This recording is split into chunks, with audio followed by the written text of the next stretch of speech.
Ibihe byiza kuri mwe mwese mukurikiye Sahel TV cyangwa se dukunda kubana hano kuri Sahel TV. Imana ibahe umugisha, turabakunda cyane. Tugarutse rero muri wa mwanya mwiza w'amakuru n'ibiganiro byacu hano kuri uyu muyoboro wanyu cyangwa wacu ariwo Sahel TV, dusanzwe tubana gatanu kuri gatanu. Amakuru rero yo ni menshi cyane tugiye kubagezaho muri kano kanya. Hari amakuru dufite rwose ari muri Repubulika Iharanira Demokarasi ya Kongo mu gace ka Burasirazuba. Hanyuma hari amakuru ari guturuka i Burundi. Aya yose ni amakuru menshi tugiye kuzingura gatanu kuri gatanu. N'andi yose ari gucaracara hirya no hino turayabagezaho gatanu kuri gatanu. Ariko wowe utarakanda subscribe twemereye ubikore, ukore share, ukore like ibiganiro byacu, ubundi twandike muri comment hano dukurikira uherereye, ubundi tujye tubana gatanu kuri gatanu hano kuri Sahel TV nkuko mubizi. Imana ibahe umugisha. Reka turebe rero, dutangire turebe ku ngingo z'ingenzi zigize aya makuru yacu tugiye kuganira muri kano kanya. Biravuga ko mu gace ka Rugezi, Rubuye na Munanira, ahangaha ngo habereye urugamba rudasanzwe hagati y'ingabo za M23 ndetse n'igisirikare cy'abarundi nkuko bigenda bigaragara. Ibitero ngo byagabwe kuri izi ngabo z'abarundi, ariko ingabo z'abarundi ngo zakubise zitanzitse izi ngabo za M23. Turababwira aho zahungiye naho amashyamba ziherereyemo kugeza kuri ubu ngubu. Ariko umuvugizi uyoboye izi ngabo z'abarundi yatangaje ko nubwo ingabo za M23 zavuye mu birindiro zikiruka zigakora imishwaro, ko zitahunze ahubwo zagiye kongera gutegura ikindi gitero nkuko bigenda bigaragara gatanu kuri gatanu. Ntujye kuri nyakira amajwi yawe rero, turabana hano ndabikugezaho byose gatanu kuri gatanu. Biravuga ko FARDC na Wazalendo, abasirikare ba FARDC na Wazalendo bamwe muri aba ngaba bafatiwe ku rugamba nkuko bigaragara rwabahuje n'igisirikare cya M23 ndetse n'abarundi. Abafashwe bajyanywe hehe? Ibi byose turaje tubive muzi n'umuzingo nuko bafashwe. Ntujye kuri nyakira amajwi yawe, turabifite byose gatanu kuri gatanu. Colonel Nanga yongeye kugira atangaza nyuma yuko bagomeje kugabwaho ibitero bikomeye n'ingabo za FARDC. Hari ibyo yatangaje ku bijyanye n'ubutegetsi bwa Kongo, hari ibyo yongeye kuvuga. Ibyo byose turabiva imuzi n'umuzingo, ntujye kure tubane hano. Naho mu Burundi, igisirikare cy'abarundi gikomeje gukora imyitozo itandukanye irimo iyo gukoresha indege zizwi nka drone no ku mipaka igiye itandukanye. Ubu ngubu byose tugiye kubiva imuzi n'umuzingo, ntujye kure unyemerere tubane hano kuri Sahel TV gatanu kuri gatanu. Nta makuru menshi ari kuvugwa hano mu biyaga bigari, cyane cyane muri Repubulika Iharanira Demokarasi ya Kongo no mu gihugu cy'u Burundi. Nk'ibisanzwe turibanda mu gace k'imirwano cyangwa se ku kibuga cy'imirwano mu burasirazuba bwa Repubulika Iharanira Demokarasi ya Kongo. Turavayo turazamuka muri Kivu ya ruguru, aha naho ahazwi nko muri Warikare nayo hari ahantu Wazalendo yagabweho igitero n'ingabo za M23, ndetse M23 itayigarurira ako gace kose. Wazalendo irahunga irirukanka. Ibi byose twabizanye gatanu kuri gatanu. Mwabantu mwe, nyemerera utera agatebe utega amatwi ubundi undebe, duhanga n'amaso ku yandi, nanjye nkuvira imuzi n'umuzingo. Ibijyanye n'amakuru yo ndabifite gatanu kuri gatanu. Mwibutse ko niriwe ku kibuga cy'amakuru nyakusanya hirya no hino. Ubu none ngiye kuyabagezaho gatanu kuri gatanu. Mujye muzirikana ko hano kuri Sahel TV ari gatanu kuri gatanu nk'ibisanzwe. Imana ibahe umugisha kandi barebe neza.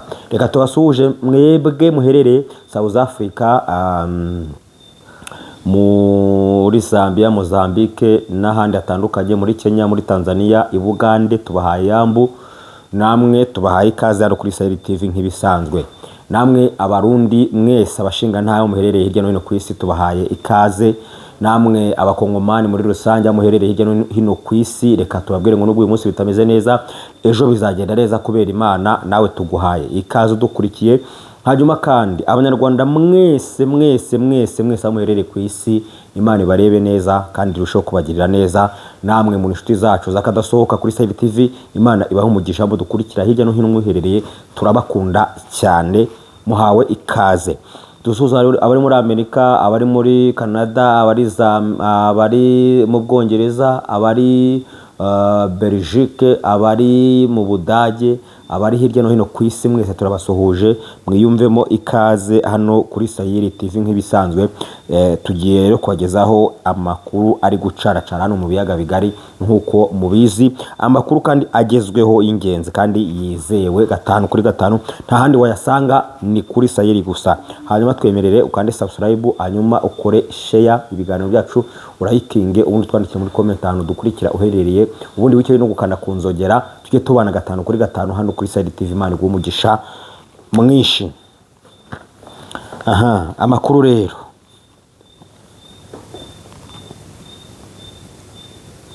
mu gace ka Rugezi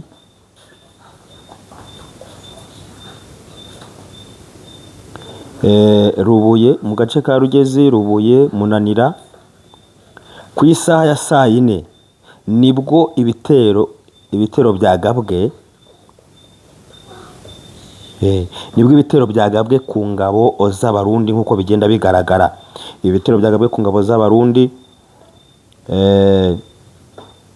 bitwaye neza ku murongo w'urugamba, babasha gusubizayo ibitero bikomeye cyane. Ariko kandi biravuga ko ibi bitero basubijeyo bakoreshaga indege zizwi nka drone nk'uko bigaragara hano. Izi ndege rero zizwi nka drone zabashije gufasha abarundi kumenya amakuru. Wumve neza icyo drone ziri gukora rero ku mirongo y'urugamba. Izi drone abarundi bakoresheje ku mirongo y'urugamba ngo ni ziri gufasha aba basirikare b'abarundi kumenya amakuru yaho M23 yaba iherereye, ubundi bakabona uko bayicanaho umuriro bakayirasaho nk'uko bigaragara. Uyu munsi hakoreshejwe drone zitari zo kurasa amasasu, zitari zo kurasa imbunda, ahubwo hakoreshwa drone zigenda gutara amakuru, kumenyesha ingabo z'abarundi aho ibirindiro bya M23 biherereye, cyangwa se aho ibitero biri gutera ingabo z'abarundi biri gutera biturutse, nk'uko bigenda bigaragara hano ku mirongo y'urugamba 5 kuri 5. Bibutse ko amakuru yose twayabazaniye.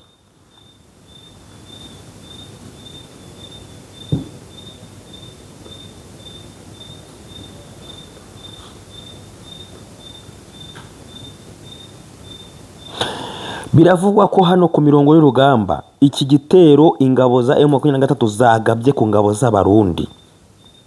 Abarundi ngo babashije kurasa, bayobya uburari, banyura inzira zitari zo, bararasa. Bamaze kurasa, ingabo za M23 zibeshya ko abarundi aho bari kurasa ariho baherereye, cyangwa se amasasa ari guturuka ariho bari, nyamara atariho, ngo bayobeje uburari. Hanyuma ngo babasha kugenda, ingabo za M23 zirayoba, hanyuma zimaze kuyoba zigwa mu gico cy'ingabo z'abarundi. Abarundi bahita bamaraho, bakuraho, nk'uko biri kugenda bigaragara hano 5 kuri 5 mu makuru atugeraho. Ku isaha ya 4 n'igice imirwano yongeye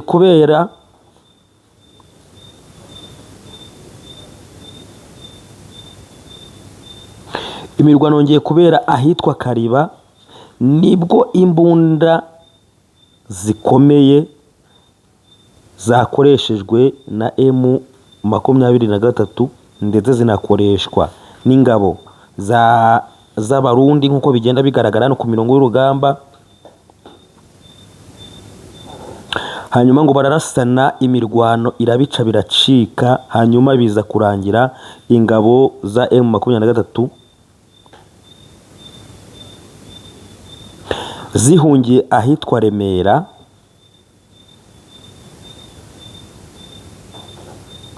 no mu mashyamba avugwa ko ngo ari amashyamba ya Rusizi nk'uko bigaragara hano 5 kuri 5. Bivuga ngo uru rugamba rwari urugamba rukomeye mw'abantu mwe, rwari urugamba rudasanzwe mu buryo bukomeye cyane, aho M23 yagabye ibitero karundura ku ngabo z'abarundi nk'uko bigenda bigaragara. Ariko abarundi ngo babashije gusubiza ibi bitero mu buryo bukomeye cyane. Hanyuma kandi bagabye igitero ariho M23 bakwira imishwaro ngo bahungira mu mashyamba no mu misozi ahitwa Remera no mu mashyamba ya Rusizi nk'uko bigaragara. Ariko kandi umuvugizi cyangwa se umuyobozi wari uyoboye uru rugamba rw'ingabo z'abarundi nk'uko bigaragara, uyu mujenerali wayoboye uru rugamba yavuze ko nubwo M23 yahungiye mu mashyamba no mu misozi ndetse n'ahandi hatandukanye ko ngo batabifata nko guhunga, ahubwo ko babifashe ko bagiye gutegura ibindi bitero karundura bigomba kugabwa ku ngabo z'abarundi ndetse na FARDC ndetse na Wazalendo nk'uko bigenda bigaragara 5/5. Amakuru hano kuri Sahel TV ni 5/5 tubahane. Biravugwa ko RDC na Wazalendo cyangwa se abasirikare ba RDC na Wazalendo bashimuswe n'ingabo za M23 muri runo rugamba rwabashije kubahuza n'igisirikare cy'abarundi na FARDC na Wazalendo. Rero nkuko mubyumva bakunzi ba Sahel TV, uyu mwanya biravuga ko hari ntituramenya umubare, ntiharamenyekana umubare nyawo igisirikare cya Kongo cyaba cyatawe muri yombi n'igisirikare cya M23. Ntiharamenyekana Wazalendo ari bangaye bafashwe cyangwa se FARDC ari bangaye bafashwe. Gusa amakuru atugera haravuga ko hari abasirikare ba FARDC na Wazalendo M23 yabashe gushimuta irabatwara nk'uko bigaragara muri izi nkuru 5/5 hano kuri Sahel TV ni 5/5. Hanyuma uyu umujenerali uyoboye ingabo z'abarundi yatangaje ko bagiye gukoresha uko bashoboye kose bagakora ama operation adasanzwe. Abantu mwebwe M23 mufite ibibazo bikomeye cyane kuko ingabo z'abarundi zakaniye kandi zirimo zirakubita agatoki ku kandi ko mutagomba kubacika uko byagenda kose. Biri kuvuga ko rero iki gisirikare cy'abarundi kigiye gutegura ibitero karundura kugira ngo bareke ko babuhora abo basirikare ba FARDC ndetse na Wazalendo babashije gushimutirwa muri no mirwano yahuje Wazalendo na FARDC ndetse n'abarundi n'ingabo za M23 bikarangira M23 nubwo yatsinzwe ku rugamba igakwira imishwari kirukanka imisozi n'amashyamba, ariko biravugwa ko hari abasirikare rwose ba FARDC na Wazalendo baburiwe irengero batwawe n'izi ngabo za M23 nk'uko bigaragara ku mirongo y'urugamba.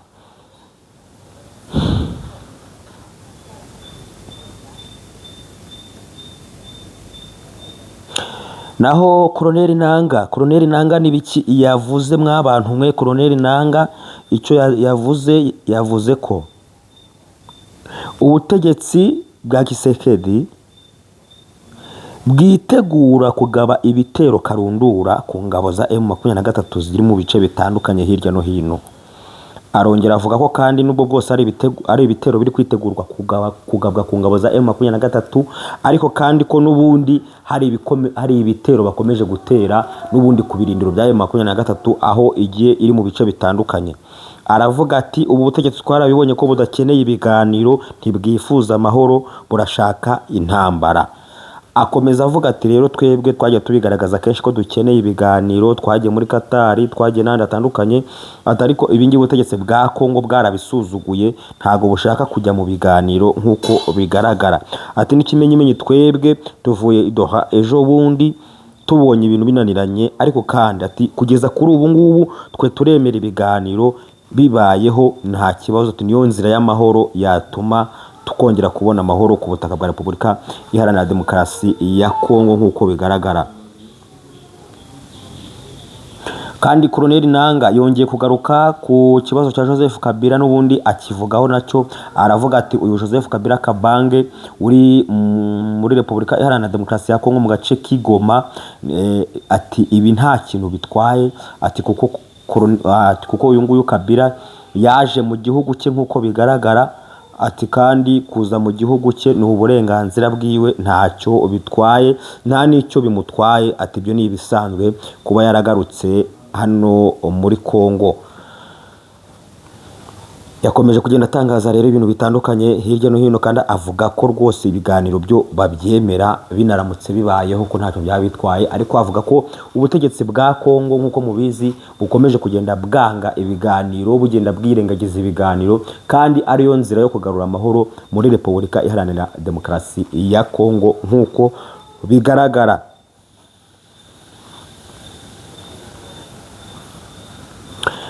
Naho tunyarukiye i Burundi, biravuga ko igisirikare cy'u Burundi kiri gukoresha indege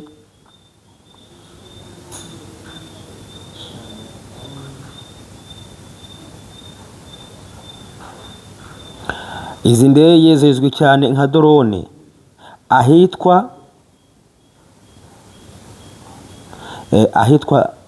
Kakungwe, ahitwa Kabezi,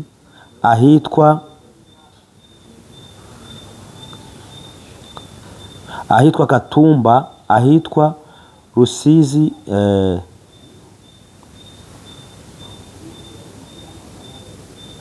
ahitwa Rusizi Delta. Hano kuri Rusizi Delta aha hose ngiye mbabwira niho abasirikare b'abarundi bari kugenda bacungira umutekano bakoresheje igisirikare gikomeye, bakoresheje indege zizwi nka drone. Biravugwa ko nyuma yuko amakuru akomeye akomeje gutangarizwa abarundi avuga yuko isaha ku isaha ingabo za M23 na Red Tabara bakinjira mu gihugu cy'u Burundi, ubu noneho ingabo z'abarundi nazo zafashe umwanzuro wo gucunga imipaka yazo izihuza na Repubulika Iharanira Demokarasi ya Kongo ndetse n'u Burundi mu bice bitandukanye, haba kuri Tanganyika no muri ibi bice maze kubabwira. Aha hose hari abasirikare bakomeye, kandi noneho biravuga ko hari gukoreshwa indege zitarasa ahubwo zitanga amakuru mu buryo ubwo ari bwo bwose. Izi ndege za drone rero zizwi nka Phantom, izi zizwi nka Phantom cyangwa se n'izindi zitandukanye zikomeje gukoreshwa hano muri bice bitandukanye byo ku nkengero z'umupaka w'u Burundi ndetse na Kongo nk'uko bigaragara. Izi ndege rero ngo zitanga amakuru yaba kubinjira mu buryo bunyuranyije n'amategeko n'abashaka kugira ibyo kugaba ibitero muri ibi bice bitandukanye. Izi ndege ngo zibasha gutanga amakuru mu buryo bukomeye cyane. Amakuru atugera avuga ko izi ndege zikomeje gutangwa n'igihugu cy'Ubufaransa nk'uko bigenda bigaragara hirya no hino, ngo nizo icyo gikomeje gutanga ibikoresho bidasanzwe mu buryo bwo gucunga umutekano kuri izi mbibi z'iki gihugu cy'u Burundi nk'uko bigenda bigaragara. Hanyuma kandi tubabwire ko amakuru atugeraho avuga yuko ingabo z'u Burundi zikomeje imyitozo mu bice bitandukanye, aho zikomeje gukora imyitozo ijyanye no gukoresha indege zizwi nka drone, zirimo n'izingizi Phantom ndetse n'ibindi bikorwa bitandukanye mu rwego rwo kugira ngo igisirikare cyabo gihabwe umwitozo ukomeye ndetse kibashe no kurinda igihugu n'abaturage muri rusange.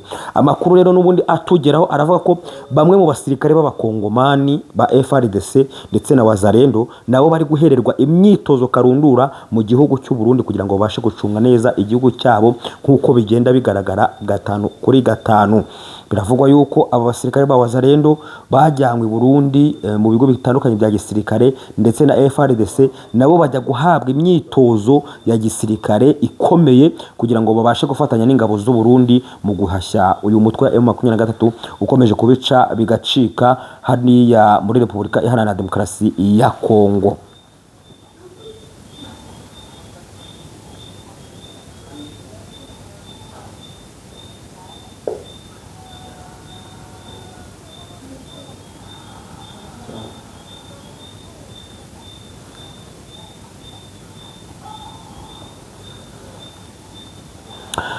Andi makuru atugeraho mw'abantu mwe, amakuru yandi atugeraho aravuga yuko Warikare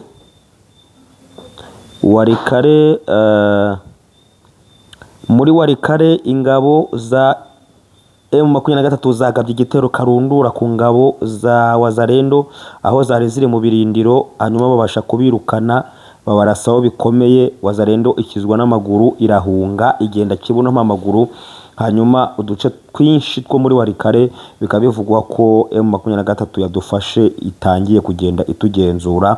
Kavuga ko ibirindiro bya Wazalendo byari biri mu gace ka Warikare.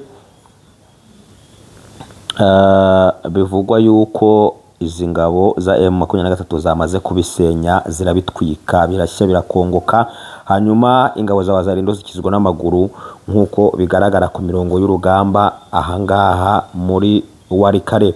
Ariko kandi biravuga ko izi ngabo za Wazalendo impamvu zakijijwe n'amaguru zabonye zitabishobora cyangwa se zitabivamo bitewe n'uko urugamba rwari rumeze, ubundi barahunga baragenda. Icyakora amakuru atugeraho aravuga ko FARDC na Wazalendo bo batari bahari, ahubwo ko harashwe ibirindiro bya Wazalendo nk'uko bigenda bigaragara 5-5, ari nayo mpamvu Wazalendo yakijijwe n'amaguru igakuramo akarenge, ubundi M23 igakomeza kwigarurira ibice bitandukanye bya Walikale. Biravuga ko umujyi wa Pinga, uyu mujyi ari wo ugeraniwe cyane kuko igisirikare cya M23 gishaka kugaba ibitero bikomeye kuri uyu mujyi kugira ngo nabo bawigarurire nk'uko bikomeje kugenda bigaragara hirya no hino. Mu minsi ishize biravugwa ko izi ngabo za M23 zinjiye muri kano gace ka Walikale ari nyinshi cyane, kuko hinjiye amakamyo agera kuri 7 asanga abandi bari bahari, hinjira n'andi makamyo agera kuri 3 afite ibikoresho by'intambara birimo imbunda n'amasasu mu buryo bukomeye. Ariko kandi amanama yabereye muri kano gace ahuza izi ngabo za M23 bavuze ko icyo bari kwiga cyane ari ukwinjira muri uyu mujyi wa Pinga nk'uko bigenda bigaragara, bagakuramo ingabo za FARDC ziwurimo n'ingabo z'abarundi. Ariko biravugwa ko uyu General Masunzu ariho ashobora kuba ari, hanyuma bikavuga ko akomeje nawe gutegura ibitero karundura byo kwirukana inyeshyamba za M23 mu bice bya Walikale nk'uko bigenda bigaragara 5-5. Aya makuru rero reka tuyasoreze hano, turacyari kubatohoreza andi ari kuvugwa hirya no hino, cyane cyane amakuru avuga ko abagera kuri 900 mu basirikare b'abarundi bamaze kwinjira muri Repubulika Iharanira Demokarasi ya Kongo, basanzeyo bagenzi babo kugira ngo babafashe kumirwa ku mirongo y'urugamba. Ayo makuru nandi yose ni mu kanya gatoya, ntimujye kure, mutwemereye mubane natwe 5-5, mugire ibihe byiza. Hanyuma kandi utaraganda subscribe kwemerera ubikore, ukoreshe ya urahikinga ibiganiro byacu, utwandikire muri comment, hanyuma tujye tubana 5-5. Reka nkwifurize ibihe byiza hano kuri Sahel TV, wakoze kubana natwe.